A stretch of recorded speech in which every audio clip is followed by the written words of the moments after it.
Are you a real estate investor looking to sharpen your skills or a newbie looking to become one? You're in the right place. Welcome to Where Should I Invest? Real Estate Investing in Canada with your host, Sarah Larbi.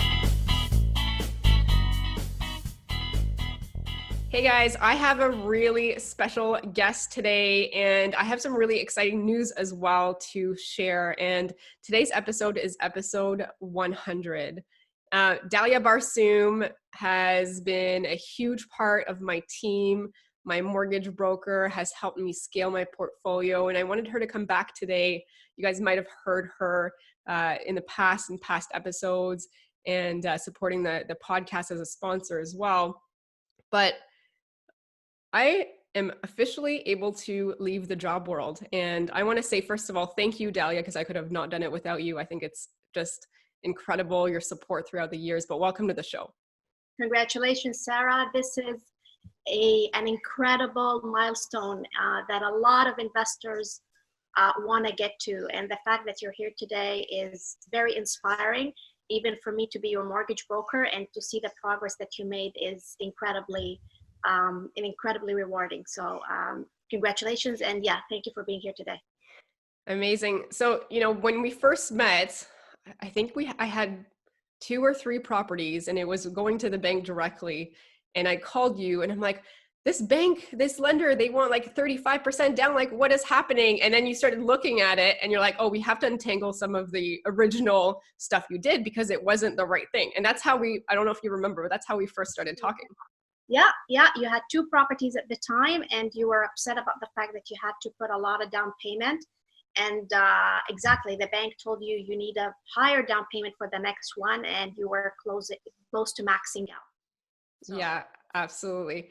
And then that's when I realized the benefit of working with a mortgage broker and working with one person that's going to help you through your whole journey. So let's fast forward. I think that was back in 2014, 2015 that we met, and it's officially 2020. 5 years later, and you've put me on the right path, and you've allowed me to be able to leave my full-time income and pursue what I want to do. And real estate gives you the time back so that you don't have to work 30 years of your life. So thank you for that. I owe you so much. We definitely have to celebrate. Yes, I can't wait for the party. I know. I was telling Dalia too, I'm like, I'm going to have a retirement party. I don't know what it's going to be called yet, because I don't think fully I want to do nothing for the rest of my life. Like, I still want to do things, and I enjoy talking to, everybody, and I enjoy the podcast, but, I don't have that 40-hour work week that I have to do every single week to support that income. So super excited. But let's take a step back, because one of the things that you taught me early on, and maybe you can talk about that a little bit, is just, understanding what the goals are, how to break it down, and then the different modes that there are, right? So walk us through like some of the things when you talk to an investor and they have a goal to retire in 10 years or whatnot, like what do you suggest to them, and how do you work that out? Sure. So we see a lot of portfolios, and the cool thing about what I do is I get to see the capital structure, I get to see the strategies, I get to see the cash flow, I get to see everything below that iceberg. So in the process, we've actually observed a lot and learned a lot, and that's how we have developed our own methodology around what makes an investor successful and how they can go about hitting their goals. So it's not about the number of properties you buy. And it's not about, buy forever. I think a lot of investors know, and we all know, that buying real estate and owning real estate is great and builds your wealth and gives you cash flow. But I think a lot of investors live in that growth mode of property acquisition constantly, and don't think through their capital structure up front. They just, sporadically say, okay, I'm going to use this source of money to buy this property, and as long as I have the property, I'm happy. And they don't look at the big picture of what are we trying to achieve here. One of the things that have always struck a chord with me is, if you're working hard on the wrong thing, you may find out that you've been climbing the wrong mountain. And that struck with me big time because, you know, I see investors work very hard. They're trying to acquire properties. They're trying to learn all of these strategies, you know, and then they may get to a mountain and they go, oh, this is not the mountain I was climbing. So right. This is how we go about things. First of all, yes, at the end of the day, we're mortgage brokers and we specialize in investment property financing. We know the rules inside out and we know how to structure a portfolio. But here is the conversation we have with clients. First of all, we want to know, what is your goal? Are you trying to build a portfolio to build a pension so that it replaces your income in X number of years? Or are you trying to get to a certain level of cash flow that will help you quit your job? So we need some clarity around that. And that could be any number. Maybe it's a $10,000. I want to eventually get to $10,000 from my real estate portfolio. And here's what I tell investors. You have time.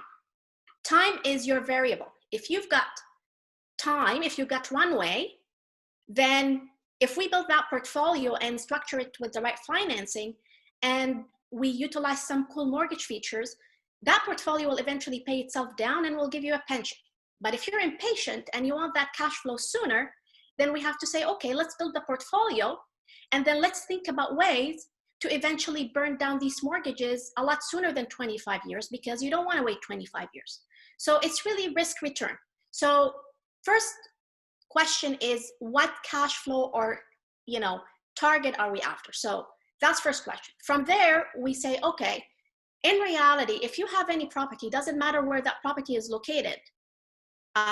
If you buy it and, you know, assume that the mortgage is clear on that property, and let's say that property is giving you $1,000 a month, as an investor, if there is no debt on the asset, you can expect to net in your pocket about 70% of that $1,000. Why? Because 30% is still operational expenses. So if you go by the same formula and you want to build a $10,000 portfolio, then you have to acquire X number of properties that, you know, bring you gross rental income greater than the 10,000. So it's about 14,000 gross. So first step is to say, okay, we're after 14,000. Now, where are we going to buy? What are you going to buy? And every investor is different. On our end here, we've collected a lot of data around, you know, price to rent ratios, strategies. So we're able to share with investors food for thought and, you know, connect them with experts that can help them take a step forward. But then once we've determined where they're going to buy and what are they going to buy, we say, okay, we need maybe 5 in this market using this strategy. Let's now break down financing. Where is the money going to come from? Who's going to go on title? What terms can we expect? If you're going to use this strategy, what do you need to keep in mind from a financing standpoint? So we start to actually break it down to the mortgage level from that point. And that's what I call growth phase. Every investor has to go through a build-up phase. Let's build up that portfolio that will get you to that income that we're after. Where I see mistakes happen is people don't stop the growth phase. Like they keep going and going and going. And then they complain about the fact that, okay, I have all of these properties that look great on paper, but I'm not getting the cash flow. It's because they haven't thought about mortgage pay down. So that's where the next conversation comes in. Yeah, I mean, and I think you raised a great point. Like you'll see a lot on social media. Oh, I want 150 properties, or I want 500 properties. And, you know, you've got to understand why you want that. And I think you said it, like it comes down to the income that you're looking at making, because it's not about, okay, you have 500 properties, that's great, but you probably have, you know, some investors that have a ton of properties and you're like, wow, their cash flow is not so good, versus an investor that has some select properties based on certain strategies that you've discussed with them, and their cash flow might be maybe even the same or better than that person with many, many more properties. Exactly. So, and I think how optimized your portfolio is. It's not the number of properties. Absolutely. And I think that was a good wake-up call for me in the beginning, because I'm just like, you know, when we first met, I'm like, I want this amount of properties. And you're like, okay, well, why? It doesn't really go with, you know, what's your income goal and all that stuff. And then you have to work it out backwards. But you're right. Like, then you have to say at some point, okay, you're at your goal. Do you want to keep acquiring and acquiring and acquiring? Or do you want to say this cash flow could be better if I start paying it down and paying it down and Exactly. paying it down. Exactly. And there's those two phases, right, that are really important to consider.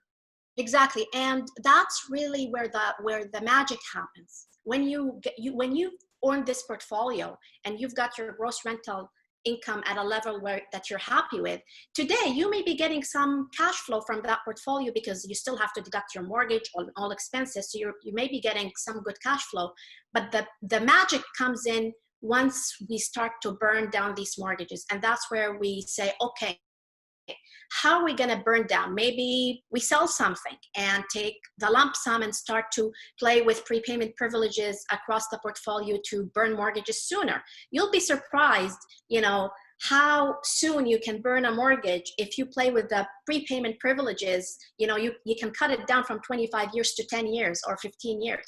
So one way is to sell some properties to take a lump sum and pay down. Another way is to do maybe some joint ventures on the side. And through these joint ventures, you're still gonna grow as an investor, but eventually you'll exit the venture, take that money, and again, start to burn down some mortgages. So it is very rare for investors to talk about mortgage pay down because they're always thinking about this acquisition mode. But the power comes in at some point once you start to burn down things. We see a lot of portfolios, and those who are living off the rental income have properties that are primarily free and clear by now because they got that mentality up front. I'm going to grow and then I'm going to retire the debt. Yeah. And I think that's a good point too, because, in this market in Ontario and where we are today, the cash flow is not the same as it, first of all, as it was maybe in the past, but also as it is in the US or as it is somewhere else. So we have other things that work for us, but you might see cash flow of 200, 300, 400, 500. I'll tell you that the cash flow gets better when you have tenants that turn over because the market rents go up a lot more than what we can increase year over year, number one. But number two, you'll get the mortgage paid down and you'll get the appreciation, recycle some of that money. You can do the BRRRR strategy or you can just refinance regardless if you bought right. But really ultimately, how do you increase that cash flow? It's going to be through things like you just said, mortgage pay down, but also, and I know lenders don't like this, Airbnb brings in more cash flow.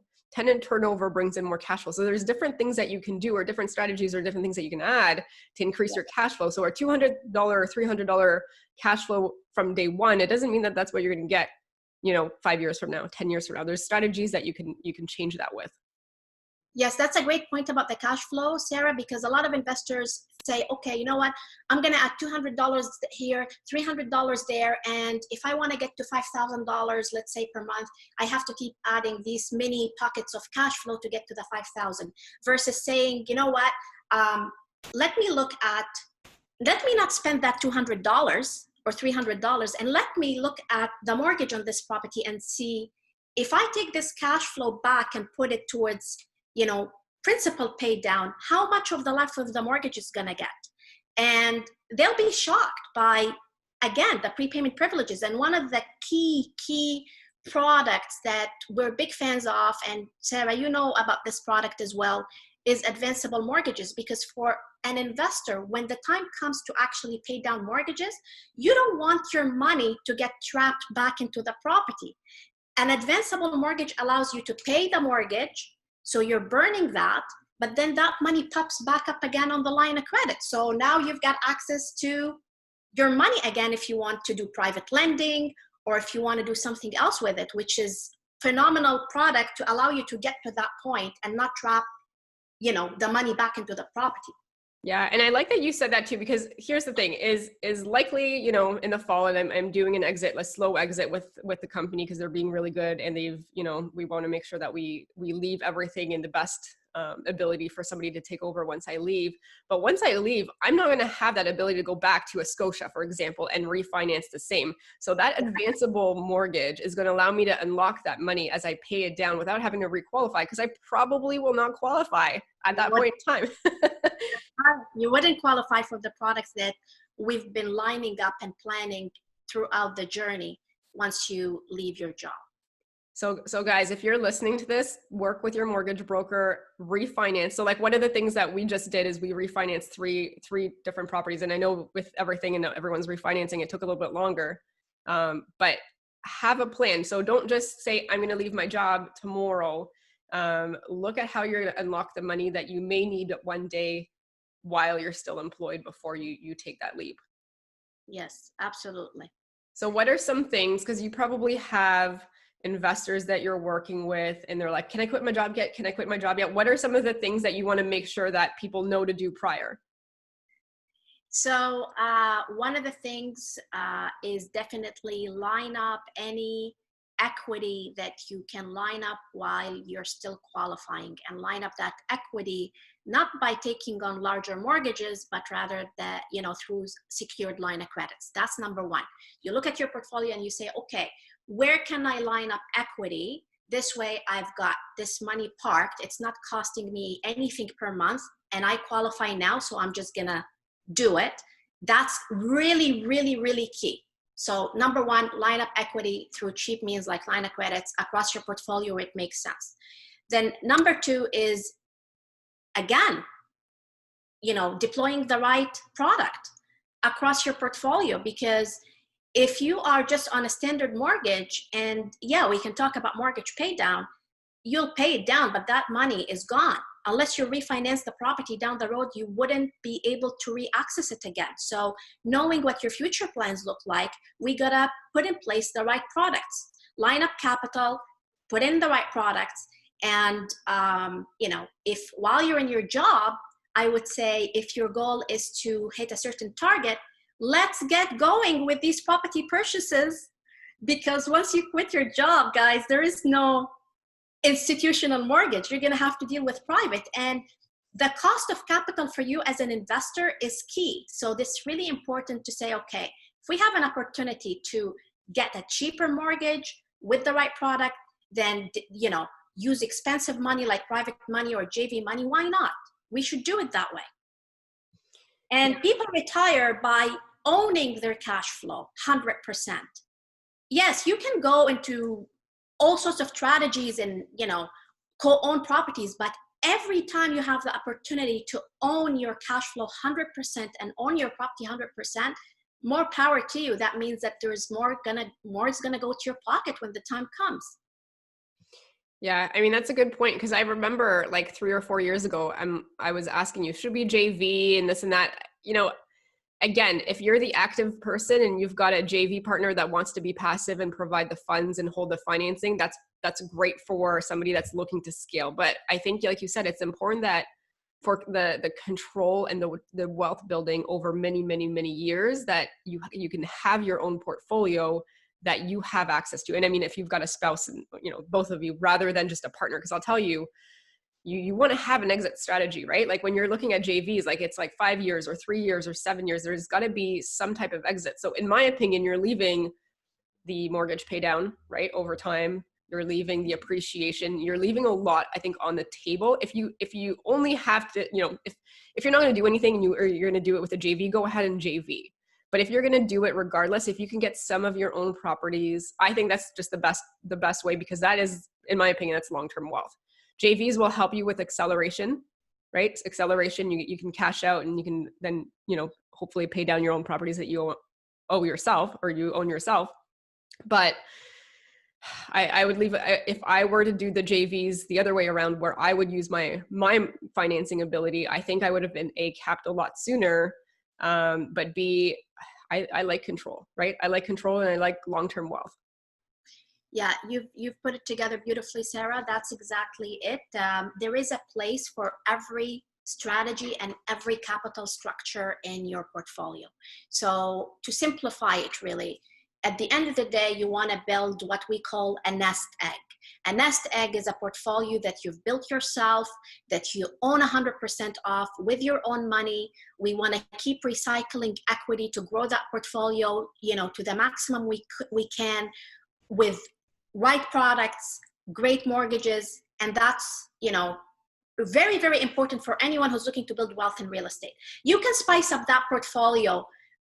It has to be a long-term buy and hold that you own 100% of. You can spice it, on the way by utilizing things like a BRRRR to increase, your rental, your cash flow today, or maybe spice it up through a student rental, or maybe spice it up through a little bit of her Airbnb, again, to boost your cash flow that you're getting today. But the ultimate goal is, I own this cash flow, I own it 100%. That's the portfolio I'm going to live off. Then in parallel to that portfolio, we can build something else. We call it basically the accelerator portfolio. That's a portfolio that gives you these lump sums of cash to maybe take over to your nest egg and continue to grow it, or to ultimately build capital so you can start burning down mortgages when the time comes. So these would be rent-to-owns, joint ventures, flipping properties, assignments. And again, the financing tactics for these streams are very different because, that's you got to structure financing to align with these strategies. But that's the big picture here. And like you said, JV is an accelerator strategy that has a place in the portfolio, but it's in your case, you've built your wealth through the nest egg, and that was the right way to go. Yeah, absolutely. So obviously there's lots of different strategies, and we're talking about many different ones. And I'll tell you, there's great options for everything, or there's pros to everything and there's cons to everything. And I get a lot of questions like, what's the best strategy? Should I invest in the US? Should I invest in Canada? Like, there's so many things. I think that the biggest thing that I see is that analysis paralysis, because there's so many things. So like, how do you help somebody narrow down what the best strategy is for them? Yeah, so at the end of the day, the strategy is a function of a couple of things. One, how much time do you have at hand?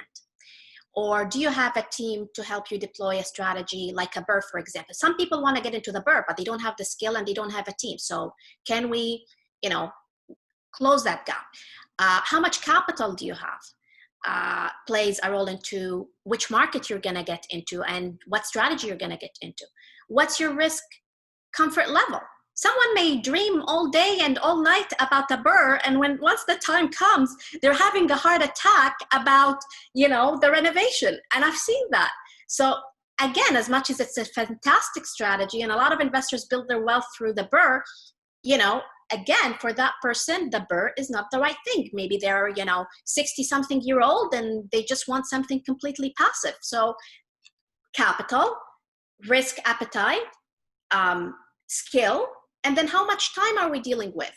Okay, how much time are we dealing with to build that portfolio? The earlier you start as an investor, the longer your runway and the more options you're going to have. It's really risk return, no magic bullet. If you want to achieve a return a lot sooner because maybe you're older or because you're a little bit more aggressive in terms of achieving your goals, then guess what? We have to take on higher risks by deploying certain strategies. And sometimes certain strategies work in certain markets, like a student rental strategy, for example. If I try to do a student rental strategy in Vaughan, that's not gonna work. So again, all of these things influence what you're gonna invest in and where you're gonna invest. As a mortgage broker, like I said, over time, we have developed this knowledge because we see so much on our way and on our end here. But what also helps is speaking with a coach like yourself, who's got so much experience and also knows how to help people arrive to these decisions. That's all I could say. There isn't like a portal you go to and say, okay, this is this. Okay, check mark, this market, this strategy, this mortgage. No. Yeah, but I am glad that you mentioned, because this is the stuff that I was hoping that you would share and you did, but just timeline and experience and funds available and all of those things will factor into what can be done, right? And so, I mean, it could be anything. It could be from wholesaling to the BRRRR strategy, the rent to own. It depends on so many things. So talk to either Dalia, talk to myself, and we can help you narrow it down. But time horizon and all of those things really play a factor in the best strategy for somebody. And I'm doing the BRRRR, but it might not be the best strategy for others. And I'll tell you, it's not the best strategy in every single market either, because if you can't get that after repair value, after the renos, you might as well do buy and hold or something different, and so I think that's just an important piece. So you talked about different markets, and one of the things that I really like that you do is because you have essentially tons of investors in Ontario doing so many different strategies and investing in different regions, you really have a good grasp on what's happening. And one of the things that I like that you did with your team is you put a list of the top 11 best investment towns. But can you talk a little bit about that, how you come up with that, and why that would be important to somebody listening right now? Yeah, so I personally and my team did not put forward this research because we're not researchers. We are mortgage brokers that our craft is financing for investment properties. So we hired a leading researcher who works with us, and she's a leading real estate researcher. And she's the one who's put together this research based on criteria that we have identified for real estate investors. So what's the criteria?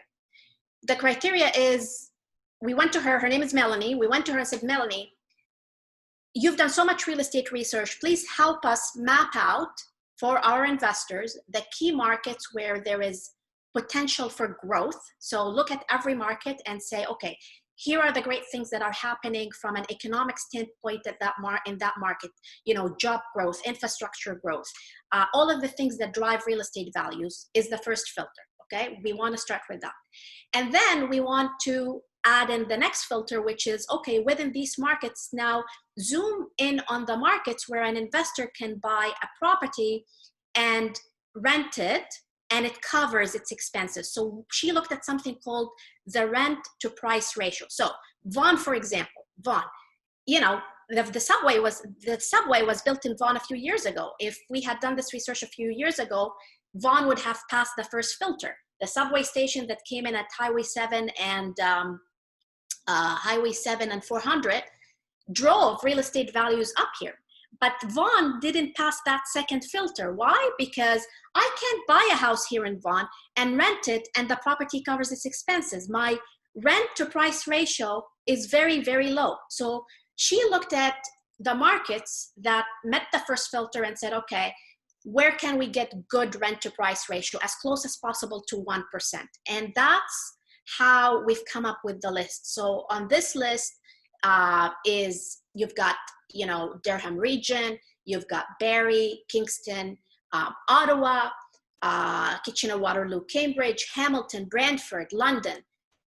There is one more. I think did I say Windsor? Did I say Windsor? Windsor too. Let's say Windsor. Okay, Windsor, and I don't. Oh, Peterborough, of course, St. Catharines. So these are the markets on the list, and this research simply, details everything that's happening in this market from, potential strategies to use to, economically what's going on that's going to drive real estate values, what you can expect in terms of trends and price to rent ratio. So that's the research we've put together, again, just to add value to our clients and help them make a more informed decision at the end of the day. That's huge. And so the listeners listening to this, they probably have heard me talking about like market fundamentals and some of the things that I look for. And then there's a free downloadable market fundamental checklist that everybody can download. But you're actually taking that and you're doing all the research and all the work. And I'll tell you that is hours and hours of research and work, because not everything is just, on one website where you can pick it. Like you have to actually do the research to do it. And a huge value. So that's something that you do offer your clients, I think, right? Yes, that took us a year to put this research together. I don't doubt it. It's like of all of the fundamentals that would take anybody hours trying to figure out which markets it is. And then it's like basically like, provided on a platter. So I think that's huge. I think it's extremely valuable. And then in addition, like you also have like average rents, you've got, and one of the things that I tell people is start like even just going on Kijiji and figuring out, okay, what's a 1-bedroom, 2-bedroom, 3-bedroom. Like there's a lot of work that gets done where now it's all in front of us. And granted, it changes every year and, gets updated, yeah. but we're working on the update. Yeah, we're working on an updated version, but we want to see how the market turns out given the economic outlook before we put out, that research, because it's like I don't think anyone has a crystal ball to say, okay, here's what's going to happen next year. So we're taking it a step by step, but yes, there will be an updated version of that research. Yeah, and I know you talked about the economics thing, and I don't want to spend too much time on it because people are probably like a little bit sick of hearing about it. But I'll tell you one thing that I think is important to mention is to plan for the good, but also to plan for a potential downturn. Nobody knows what's going to happen. We don't know what's going to happen tomorrow or next week or a month from now. But I'll tell you, one of the things that you've helped me a lot with was refinancing. Right? If there's equity right now, I might as well refinance when I have some comparables from January, February, March. We haven't seen a dip. If anything, it's the other way around, because if in a year I want to refinance, A, I'm going to have no job anyways. But B, I mean, comparables might not be where they are today, or, lenders might tighten up on their lending restrictions. Yes. Yeah, so. Exactly. When you can line up money and line it up cheap, do it, even if you don't need it, because the rules change, the environment changes.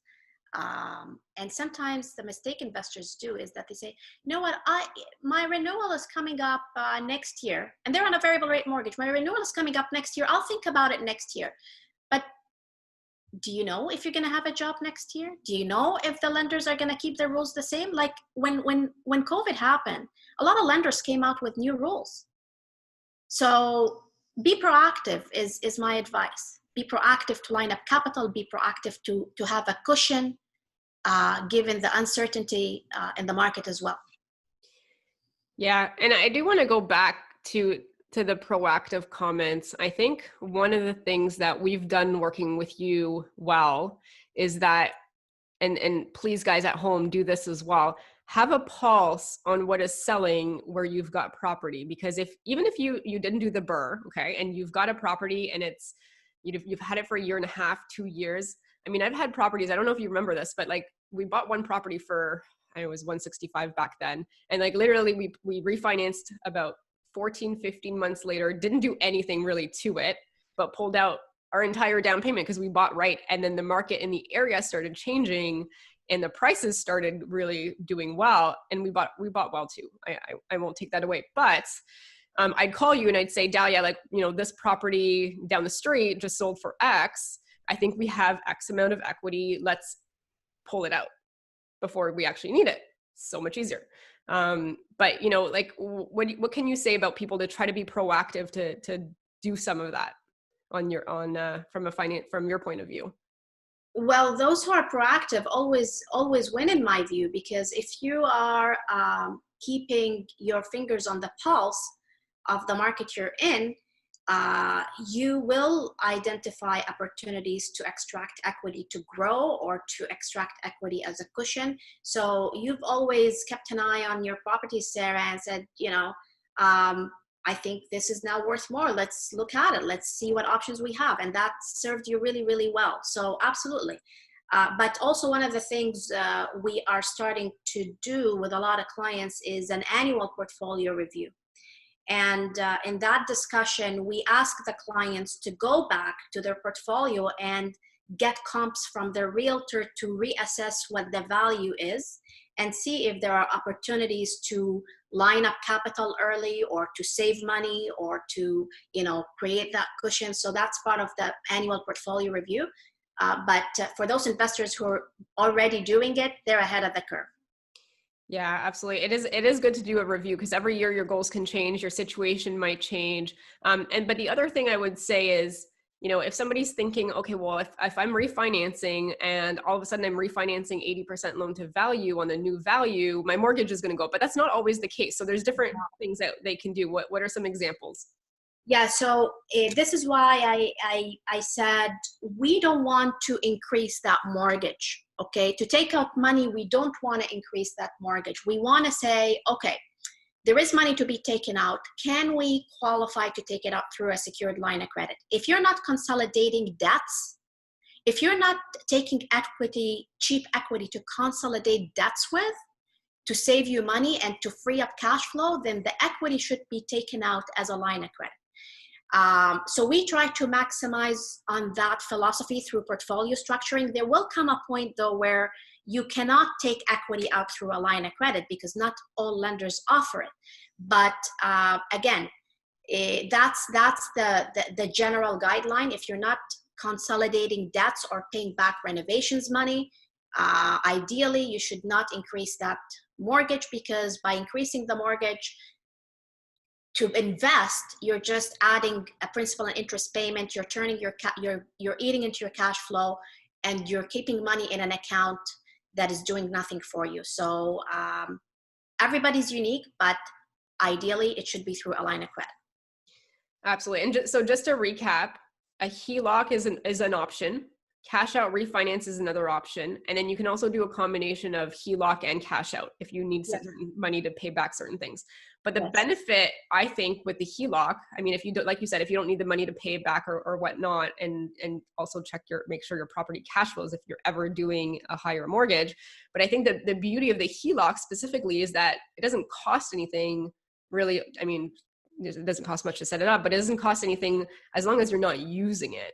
And so then what you can do is you can figure out, okay, if I borrow X amount of thousands of dollars for the down payment on the next one, it's going to cost me X interest only payments. Factor that into your cash flow, and then it essentially accounts for the next property, in my opinion. Thoughts? Exactly. You pay as you go. Once you use it, you pay, and you pay interest only. But the beauty about some products is that you do have the option to convert whatever you've used on that line of credit to a mortgage without re-qualifying. So if you get to a point where you say, you know what, my property is doing well, I'm going to convert that interest payment to a mortgage because I want to pay it down. Some products allow you to just roll it into a mortgage without re-qualifying. And that gives you, again, a lot of flexibility. Awesome. So how does somebody, you know what, one question I get a lot, Dalia, is so I have 14 doors right now. How do you go from 1 to 2 to 14? And I know there's a whole strategy, but maybe just a 30,000 foot view. Like, how do you do it with investors? I'll let you answer however you want. This is a very complex question. Yes, it is. 30,000 foot view. Okay, so I will try to articulate it to my best ability, but there are some fundamental principles that we follow at any point in time in order to grow a portfolio. First fundamental principle is planning. We have to plan your income. We have to plan the source of money. We have to pave the way to open up financing for the future. Okay, so planning is key.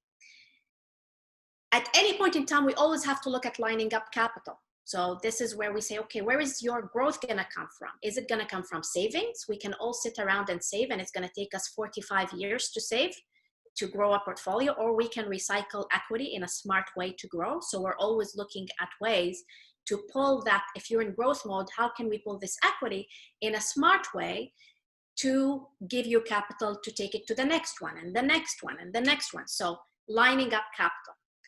Then the third one is really about, again, every time we look at a portfolio, we have to pave the way. How are we going to pave the way for future financing? What is standing in the way to get you qualified with the best lenders on the street for the best products, given what you're looking to do? Are we getting rid of car payments? Are we getting rid of unsecured lines? Are we, paying down something? So planning, lining up capital, paving the way. And then the fourth point comes to where we take the deals as you grow your portfolio. So if we've done all of these three things, planning, line up capital, pave the way, then we can easily on our end here project what your next 3 deals will look like from a financing standpoint. And once you get there, we get together again and do planning, line up capital, pave the way, and then we take it to the next 3. There isn't a path. Like a lot of investors are saying, okay, you know what, tell me the path of how I can go about financing properties. And there is not a path. I can just give you some general guidelines. The general guidelines is, the first 5 properties, we try to place them with the big 5 banks. After the first 5 properties, we try to go to the lenders who use something called a portfolio debt coverage formula on the portfolio. They look at your portfolio as a whole. Like, it's not, here is lender 1, lender 2, lender 3, lender 4, lender 5. There is no such thing. It's a function of planning. So how do you scale up? You scale up by doing these 3 things. You plan it, you line up your capital smartly, you pave the way along the way in order to buy a chunk, and then you do it again, and then we buy the next chunk. But if you're going about it in a random fashion and you're not doing these 3 things, yeah, you're going to finance properties, but you're going to hit the wall, or you're going to, end up paying more than you need to with the cost of funding. So that's what I can share on that front.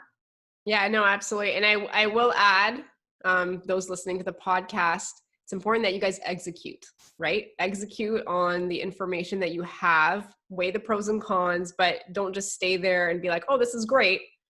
And then you do nothing for 5 years, right? Just plan it correctly, based on your plan, based on all those things. And then the other thing I will add is have that meeting with your mortgage broker annually. And I will also say lenders change all the time, what they look for, what they don't look for, their new rules. So have a mortgage broker that you trust, or reach out to Dalia and be on top of that, right? I mean, Scotia just made a few changes that a lot of investors came to me and said, oh, Sarah, we can't use our HELOCs anymore for the down payment. And what is this all about? Like you have things that you could do to help them so that they don't get stuck.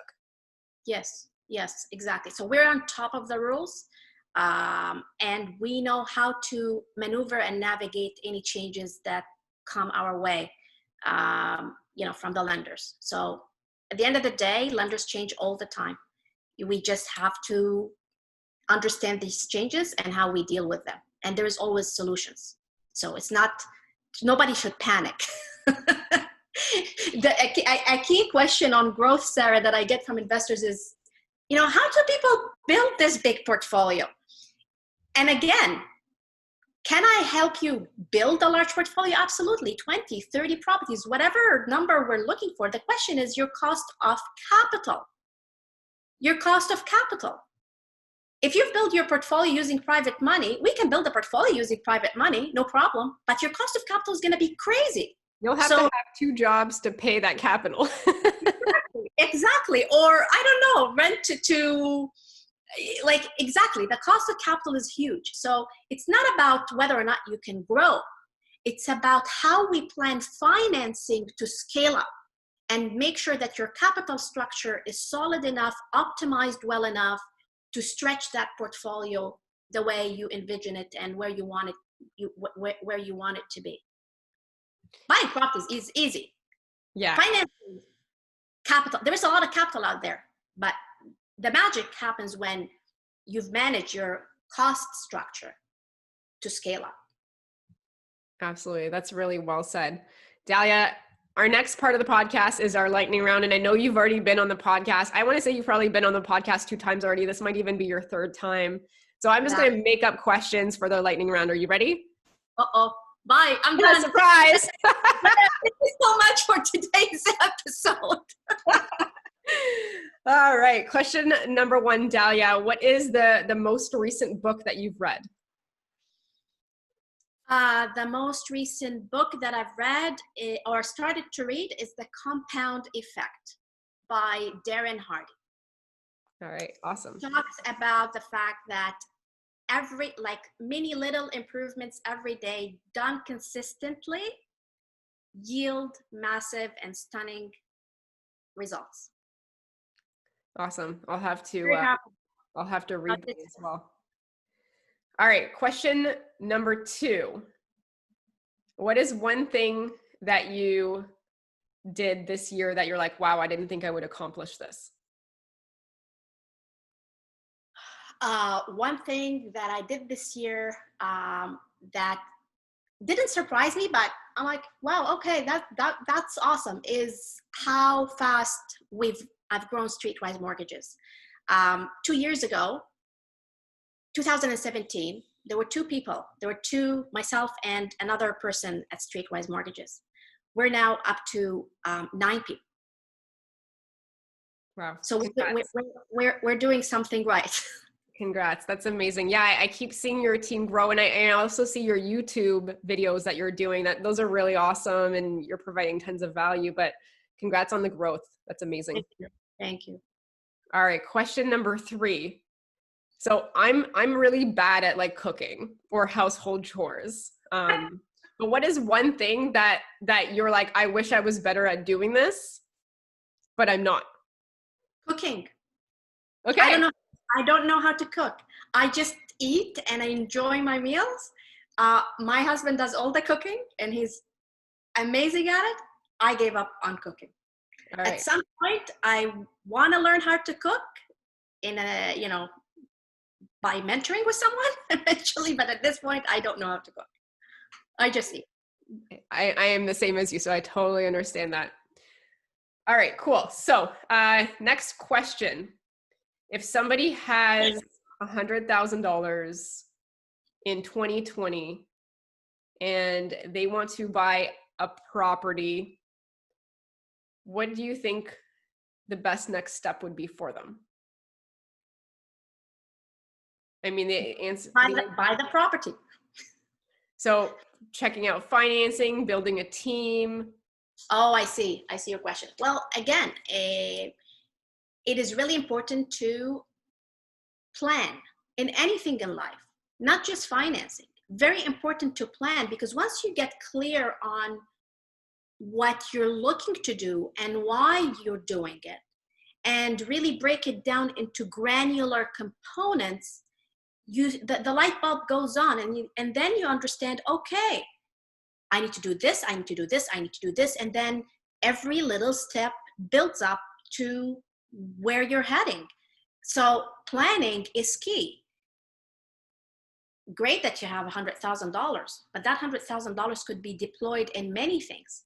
And any path can lead you to Rome, but which path do you want to take? So we have to plan. And planning financing is the first component. Because yes, at the end of the day, the strategy is cool, we can do this, we can do that. But it boils down to money at the end of the day. How are we going to fund this whole thing? I actually think it's probably the most important piece to get set up. Like when I'm working with students, I start working with them, but the next person I send them to is actually you, because that helps me work with them for the rest of that planning piece as well, to just figure out like what can they afford, what makes sense, what are, and just break it down based on the goals that we talk about. Last question, when the borders open up, where is the first place you want to travel to? Well, I was going to be, I was supposed to go to Italy this July to celebrate my 20th anniversary. And once the borders open up, that's where we're going. Very cool. Awesome. Dalia, thank you so much for being on the show. Where can my listeners reach out and find out more about you? The easy way is to email our team at info@streetwisemortgages.com.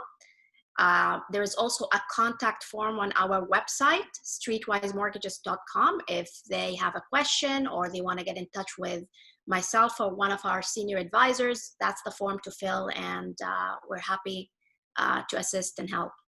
Amazing. Dalia, thank you so much. And I want to also personally thank you for allowing me to leave the corporate job world, and thank you for helping me create the freedom that I was looking for. That is amazing, all the help that you've been able to provide you and your team so that I can enjoy my life while I'm 36 right now, which is awesome. So thank you for that, because you played a huge part of that.